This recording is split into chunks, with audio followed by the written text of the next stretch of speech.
yoklukları inan ne kadar acı. Ana desen ana yok, baba desen baba yok. Düştük yoldan altına, kolumuzdan tutan yok. Ana desen ana yok, baba desen baba yok. Düştük yoldan altına, kolumuzdan tutan yok.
Derken gözyaşı döküyorum.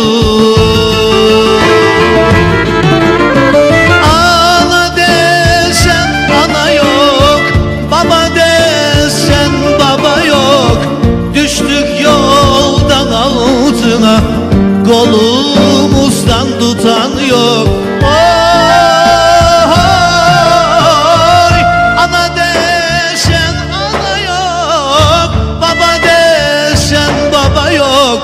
Düştük yoldan altına, kolumuzdan tutan yok. Yok, yok.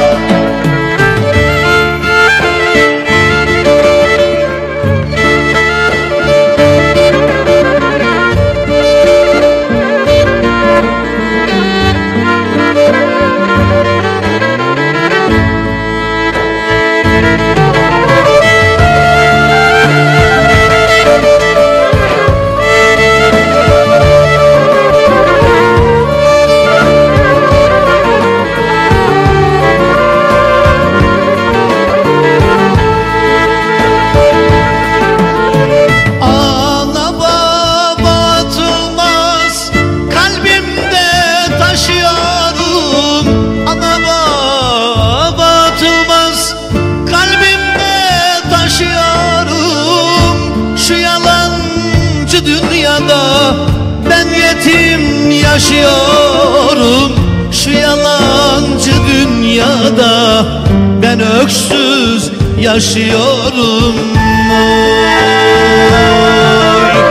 Ana desen ana yok, baba desen baba yok.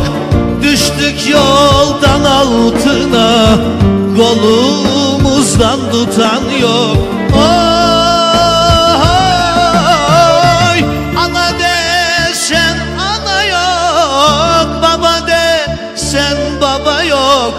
Düştük yoldan altına, kolumuzdan tutan yok. Ana desen ana yok, baba desen baba yok. Düştük yoldan altına, kolumuzdan tutan yok. Ağzına sağlık kardeşim. Şimdi